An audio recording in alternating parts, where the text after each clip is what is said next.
Hello students, welcome to my YouTube channel target with Poonam. जैसा कि हमने पिछली क्लास में कंप्यूटर आर्किटेक्चर के जो एमसीक्यू थे ना वो किए थे, उससे पहले हम कंप्यूटर आर्किटेक्चर कंप्लीट कर चुके हैं। आज हम चैप्टर सेकंड करेंगे जो हमारा है मेमोरी साइज यूनिट। हम आजकल किसकी बात करते हैं? डिजिटल कंप्यूटर की। जिस डिजिटल कंप्यूटर पे हम काम करते हैं उसका बेस क्या होता है? उसका बेस होता है बाइनरी। क्या होता है उसका बेस? उसका बेस होता है बाइनरी। बाइनरी क्या होता है? बाइनरी कोई लैंग्वेज नहीं होती। बाइनरी एक कोड होता है जो मशीन लैंग्वेज में यूज़ किया जाता है। मशीन लैंग्वेज में यूज़ होने वाला कोड बाइनरी कोड कहलाता है। इसमें कौन कौन से वो आते हैं? इसमें एक होता है 0 और एक होता है 1। 0 भी 1 बिट होती है और 1 भी 1 बिट होता है। अब कोई एक एग्ज़ाम में क्वेश्चन भी आया था कि जो बिट है इसकी फुल फॉर्म क्या होती है? इसकी फुल फॉर्म होती है बाइनरी डिजिट। बिट की फुल फॉर्म क्या होती है? Binary digit. अब जो 1 बिट है वो क्या होता है? वो या तो 0 होता है या फिर 1 होता है। 1 बिट में दो ही पॉसिबिलिटी है, या तो 0 होगा या फिर 1 होगा। अब आगे आता है एक वर्ड निबल। अब देखते हैं कि 1 निबल किसके बराबर होता है। एक निबल होता है 4 बिट्स के बराबर। एक निबल 4 बिट्स के बराबर होता है। फिर आगे आता है बाइट। अब एक बाइट किसके बराबर होता है? एक बाइट होता है 8 बिट्स के बराबर। एक बाइट किसके बराबर होता है? 8 बिट्स के बराबर। अब देखो ये 8 बिट्स क्या है? 4 + 4 बिट्स, और 4 बिट्स किसके बराबर है? एक निबल के। तो ये भी 1 निबल और ये भी 1 निबल। तो जो हमारा एक बाइट है वो किसके बराबर भी हो गया? वो हो गया 2 निबल के बराबर। एक बाइट हमारा 8 बिट्स के बराबर है और 2 निबल के बराबर है। अब एक नाम सुना होगा एस्की। एस्की कोडिंग सिस्टम सुना होगा नाम। ये जो एस्की होता है ना, ये क्या होता है? ये होता है कंप्यूटर का कोडिंग सिस्टम। ये होता है कंप्यूटर का कोडिंग सिस्टम। इसमें क्या होता है कि हर एक जो कैरेक्टर है या फिर कोई भी सिंबल है उसकी ना एक फ़िक्स वैल्यू होती है। जैसे हमने यहाँ से कीबोर्ड से क्या किया? ए प्रेस कर दिया, ए, और हमें मॉनिटर पे यहाँ ए दिख रहे हैं। लेकिन हमारा जो कंप्यूटर है वो तो इस ए को नहीं समझता। तो वो क्या काम करता है? जो हमारा एस की सिस्टम है उसमें ए की एक फ़िक्स वैल्यू होती है। हर एक कैरेक्टर की, हर एक सिंबल की एस की में हर एक फ़िक्स वैल्यू होती है। इसलिए ए की क्या फ़िक्स वैल्यू होती है? एस की में ए की वैल्यू होती है 65। अब इस 65 को भी कंप्यूटर नहीं समझता। इस 65 को हम चेंज करेंगे बाइनरी में। इस 65 को बाइनरी में चेंज करने पे क्या बनता है? ये बनता है ये वाला नंबर। अब ये वाला नंबर जाएगा हमारे सीपीयू के पास, और सीपीयू उसको प्रोसेसिंग करके उस पर प्रोसेस करके आगे भेज देगा, जिससे हमें कंप्यूटर की स्क्रीन पर ए दिखाई देगा। जब एस्की कोडिंग सिस्टम स्टार्ट हुआ था, इसकी फुल फॉर्म देख लेते हैं। इसकी फुल फॉर्म होती है अमेरिकन। एक एग्ज़ाम में इसकी फुल फॉर्म पूछी भी गई है। इसकी फुल फॉर्म होती है American standard code for information interchange. क्या होती है इसकी full form? American standard code for information interchange. अब जब एस्की कोडिंग सिस्टम स्टार्टिंग में बना था तो उसमें ना क्या होता था? एस्की कोडिंग सिस्टम में जो 1 बाइट है वो कितने बिट्स के बराबर होते हैं? आप कहोगे कि हमने पढ़ा है कि 1 बाइट 8 बिट्स के बराबर होती है, लेकिन जब एस्की कोडिंग सिस्टम बना था उस टाइम 1 बाइट 7 बिट्स के बराबर होती थी। ये कैसे होती थी, ये देखो, ये ऐसे थी कि सबसे पहले हमें क्या होता है, बिट्स में क्या क्या होता है, 1 बिट में क्या होता है, या तो 0 होता है या फिर 1 होता है। इसमें 0 होता है या फिर 1 होता है। अब मान लो जैसे लिख लेते हैं, 0 को मान लेते हैं हम A से लिखा जाएगा, 1 को क्या लिखा जाएगा, B से। अब ये जो हमारे अल्फ़ाबेट्स हैं ये ही कंप्लीट नहीं हुए, सिंबल्स भी बच गए। तो फिर देखा कि अगर हम इनके पेयर बनाएं, मतलब अगर 0 0 कर दें, 1 0 0 1 1 1, 2 2 के पेयर बनाएंगे तो ये 4 ही पॉसिबिलिटी बनेंगी। ये 4 इसमें ये 4 पॉसिबल केस बन गए। इसमें मान लिया जो इसको A कंसीडर कर लिया, इसको B, इसको C और इसको D। अभी भी कैरेक्टर्स पूरे नहीं हुए। फिर सोचा कि 3 3 का कम्बिनेशन बना के देखते हैं। 3 3 के कम्बिनेशन बने हमारे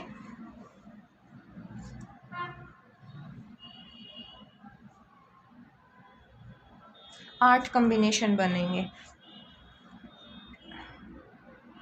इस तरह से इसको A, इसको B, इसको C, इसको D, इसको E, इसको F, इसको G और इसको H कंसिडर कर लिया। ये 8 कम्बिनेशन बन गए, अभी भी बच गए। तो इस तरह से ना कुल मिला के देखा गया, जब हम 7 7 का पेयर लेंगे,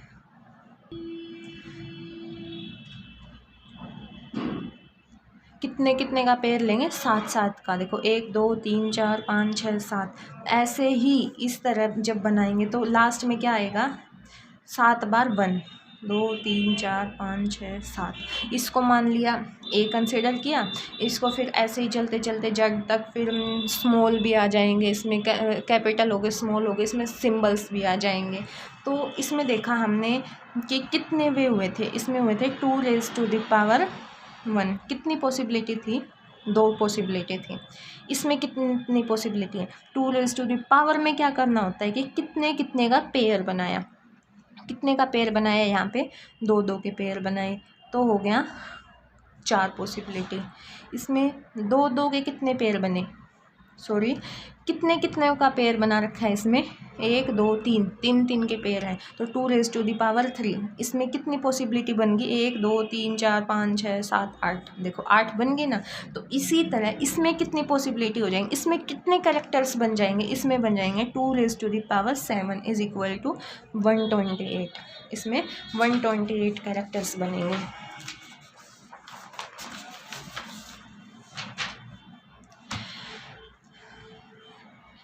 इसका मतलब क्या है कि जो हमारा ASCII कोडिंग सिस्टम है, हमारा ASCII कोडिंग सिस्टम में 0 और 1 के 128 कैरेक्टर्स बनते हैं। क्या बनते हैं, 0 और 1 के 128 कैरेक्टर्स। अब बात आई कि जो ये कैरेक्टर्स होंगे और कुछ सिंबल्स भी होंगे, लेकिन इनके बाद भी कुछ ऐसे सिंबल बच गए जो इनमें कवर नहीं हुए। तो फिर बाद में किया गया कि जो इसमें 1 बाइट 7 बिट्स के बराबर की थी, इसको चेंज किया गया, इसको बनाया गया 1 byte is equal to 8 bits. फिर ऐसे जैसे यहाँ पे 7 7 के कम्बिनेशन थे, उसमें 8 8 के कम्बिनेशन हो गए। तो उसमें कितने कैरेक्टर्स बनेंगे, जैसे 2⁻7 कितने कैरेक्टर बने थे यहाँ 128, उसमें कितने कैरेक्टर बन जाएंगे 2⁻8 2 5 6 256 कैरेक्टर्स बनेंगे उसमें। इस क्वेश्चन में ना कंफ्यूज होने की ज़रूरत नहीं है। अगर क्वेश्चन में पूछे कि जो ASCII कोडिंग सिस्टम जो इनिशियली था, मतलब ASCII कोडिंग सिस्टम में इनिशियली 1 बाइट कितने बिट्स के बराबर होती थी, तो हमें देना है आंसर 7 बिट्स। वरना अगर कहीं भी आपको ऐसे लिखा मिले कि 1 बाइट इज इक्वल टू, तो हमें वहाँ आंसर देना 8 बिट्स। 8 बिट्स के बराबर होता है। अगर कहीं पे स्पेशली मेंशन हो जाए ना कि ASCII कोडिंग सिस्टम में इनिशियली कितना होता था 1 बाइट, तो वहाँ पे 7 बिट्स करना है आपको आंसर। यहाँ से ऐसे भी क्वेश्चन बन सकता है कि जैसे 7 बाइनरी बिट्स का इस्तेमाल हो रहा है या फिर 8 बाइनरी बिट्स का इस्तेमाल हो रहा है, तो उससे ना उसके इस्तेमाल करने से हम कितने कैरेक्टर बना सकते हैं। जैसे देखो क्वेश्चन हम देख रहे हैं कि जैसे 7 का ले रहे हैं हम कि 7 बाइनरी बिट्स से 7 बाइनरी बिट्स के इस्तेमाल से कितने कैरेक्टर्स बना सकते हैं। 7 बाइनरी बिट्स के इस्तेमाल से हम कितने कैरेक्टर्स बना सकते हैं। तो अभी हमने देखा था क्या करना होता है कैरेक्टर्स निकालने के लिए। ये कैरेक्टर्स निकालने के लिए हमें करना होता है 2 raise to the power. Power में क्या करना होता है, जितने बाइनरी बिट्स का इस्तेमाल किया जा रहा है 2 रेज़ टू द पावर 7, तो क्या हो गया 128 कैरेक्टर्स। हम 128 कैरेक्टर्स बना सकते हैं। इस कैरेक्टर्स की जगह ऐसा भी लिखा सकते हैं कि कैरेक्टर्स को और क्या बोलते हैं, कैरेक्टर्स की जगह पॉसिबिलिटी लिखा हो सकता है। ऐसे क्वेश्चन हो सकता है कि 7 बाइनरी बिट्स के इस्तेमाल से कितनी पॉसिबिलिटी बन सकती हैं, तो भी यही आंसर है। या फिर ऐसे भी लिखा हुआ मिल सकता है कि 7 बाइनरी बिट्स के इस्तेमाल से 0 एंड 1s के कितने कॉम्बिनेशन बन सकते हैं। इन सभी का सेम मीनिंग है।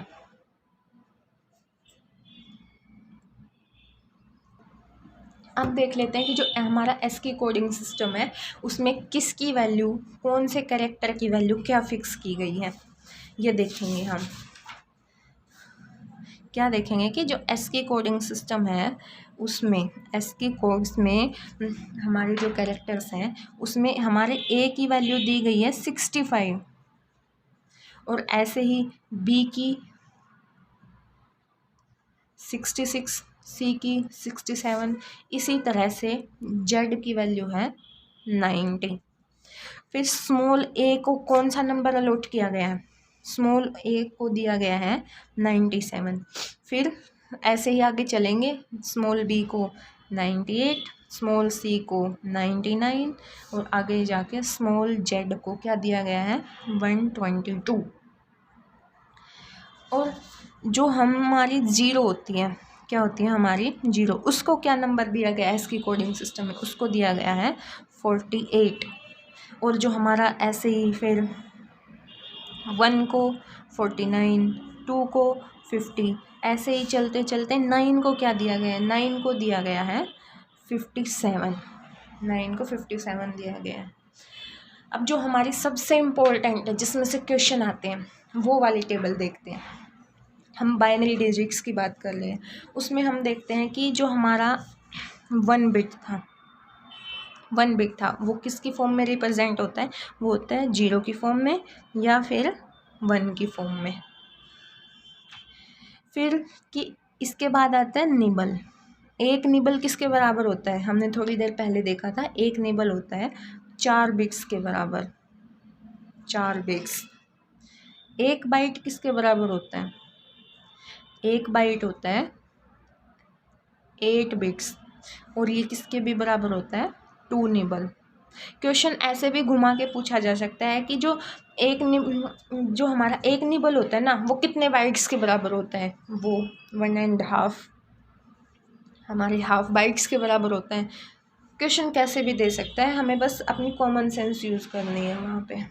फिर इसके बाद आता है KB। हम देखेंगे जो 1 KB है वो किसके बराबर होता है। इससे पहले देखो जनरली जो कंप्यूटर में यूज़ किया जाता है कैपिटल B को क्या बोलते हैं, कैपिटल B किसके लिए डिनोट किया जाता है, कैपिटल B होता है बाइट के लिए और जो स्मॉल b है वो होता है बिट के लिए। जो बाइट है, बाइट का मतलब क्या हुआ है, रखा हुआ डाटा, कहीं पे डाटा स्टोर कर रखा है। और जो बिट है, बिट क्या होती है, ये डाटा एक जगह से दूसरी जगह पे जा रहा है, मतलब डाटा चल रहा है, डाटा एक जगह से दूसरी जगह पे जा रहे हैं। अब देखो हम ना इसमें जैसे ये जो KB आया है इसको क्या बोलते हैं, किलोबाइट। लेकिन है ना किलो तो मैथ में यूज़ होता है, कंप्यूटर में किलो नहीं होता। हम जब स्टैंडर्ड्स बुक को फॉलो करते हैं ना, जो हमारे लोकल राइटर्स होते हैं हम उनकी बात नहीं कर रहे, वो कुछ भी लिख देते हैं। जो हमारी स्टैंडर्ड्स बुक है उसमें इस के का मीनिंग किलो नहीं होता, इसका मीनिंग होता है KB। और ये कीबी क्या होता है, ये कंप्यूटर में यूज़ किया जाता है कीबी, और ये कीबी होता है 1024 के बराबर। और जो मैथ में यूज़ किया जाता है के, उसका मीनिंग होता है किलो, और वो किसके बराबर होता है, वो होता है 1000 के बराबर। ये क्या होगी, 2⁻10 है ये, और ये है 10⁻3। तो अब देखते हैं कि जो हमारा 1 KB है, 1 KB किसके इक्वल हो गया, 1 KB होता है हमारा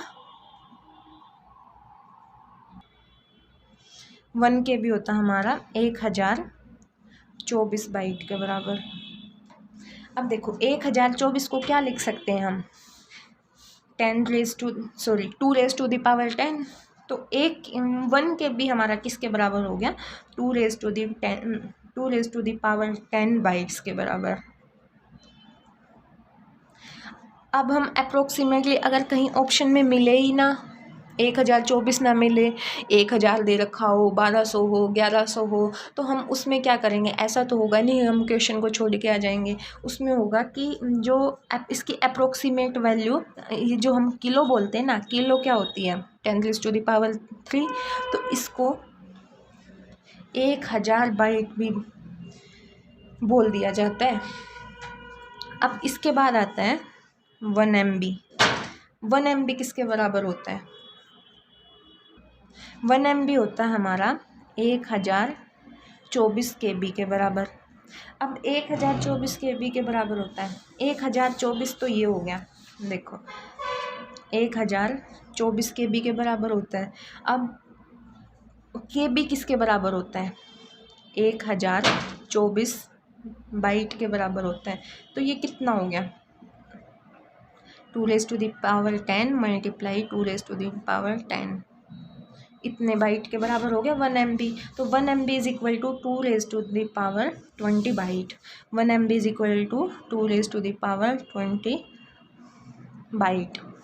अब हम जब इसको सोल्व करेंगे, 1024 मल्टीप्लाई 1024, तो ये अप्रोक्सीमेट वैल्यू आएगी 10 लाख के इक्वल। और 10 लाख को क्या लिखते हैं, 1 मिलियन। तो इसको क्या लिख देते हैं अप्रोक्सीमेट वैल्यू में, 1 मिलियन बाइट। ये टेबल बहुत ज़्यादा इम्पोर्टेंट है, इसमें से क्वेश्चन आते ही आते हैं। अब आगे आता है हमारा 1 GB। 1 GB किसके इक्वल होता है, 1 GB होता है 1024 MB के बराबर। अब 1024 MB, अब इसको बाइट में चेंज करेंगे कि 1 GB कितने बाइट के बराबर होता है। वो देखो कि 1024 MB, तो 1024 MB किसके बराबर होता है, 1024 KB के बराबर। और हमारा 1024 ये हो गया। और जो हमारा जो KB है वो किसके बराबर होता है, वो होता है 1024 बाइट के बराबर। तो ये क्या होगा, इसको लिख सकते हैं हम 2⁻10 मल्टीप्लाई 2⁻10 मल्टीप्लाई 2⁻10। ये हो गया हमारी 2⁻30 बाइट। तो 1 GB कितने बाइट्स के बराबर है, 2⁻30 बाइट। जब हम इनकी मल्टीप्लाई करेंगे तो ये अप्रोक्सीमेट वैल्यू आएगी हमारी 100 करोड़ के बराबर। 100 करोड़ को क्या बोला जाता है, 1 बिलियन। तो 1 GB की अप्रोक्सीमेट वैल्यू बनेगी हमारी 1 बिलियन बाइट। 1 billion bite. अब इससे आगे आता है TB, तो हम देखेंगे 1 TB। इसी तरह से जो हमारा 1 TB है वो होगा 1024 GB के बराबर। जैसे हम ये कैलकुलेट करते आ रहे हैं वैसे कैलकुलेट करेंगे, ये बनेगा 2⁻40 बाइट्स के बराबर। और ये बनेगा हमारा 1 ट्रिलियन के बराबर, 1 ट्रिलियन बाइट के बराबर। अब इससे आगे आता है PB, 1 PB। 1 PB किसके बराबर होता है, 1024 TB के बराबर। और ये कितने 1 PB कितने बाइट के बराबर होता है, ये होता है 2⁻50 बाइट के बराबर। अब ये जो आगे की अप्रोक्सीमेट वैल्यू है ना, मैक्सिमम इनको पूछा जाता है, आगे की इतनी ज़रूरी नहीं है, बाकी लिख लो जिसको इन्फॉर्मेशन चाहिए उसके लिए। ये है 1 ट्रिलियन। सॉरी, ये 1 ट्रिलियन नहीं है, ये है 1 क्वाड्रिलियन बाइट। इसके आगे आता है हमारा हमारा आता है एक्सा। इसमें पी का क्या मतलब होता है? इसमें पी का मतलब होता है पेटा।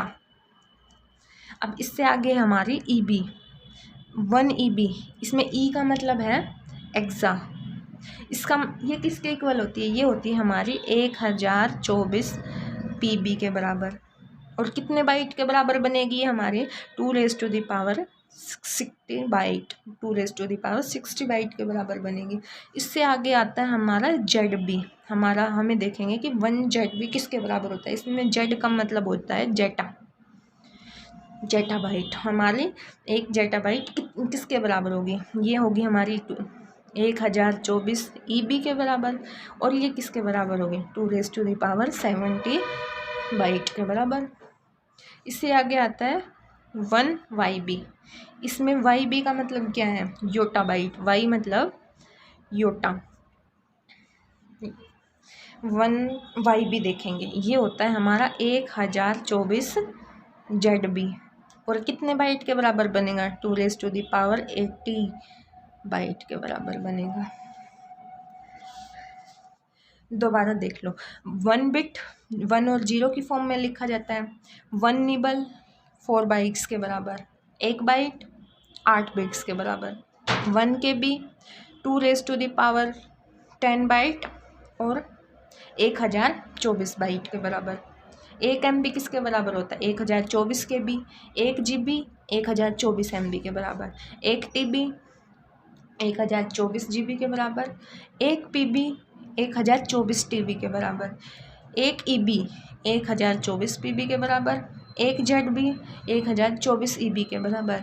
1 YB 1024 ZB के बराबर।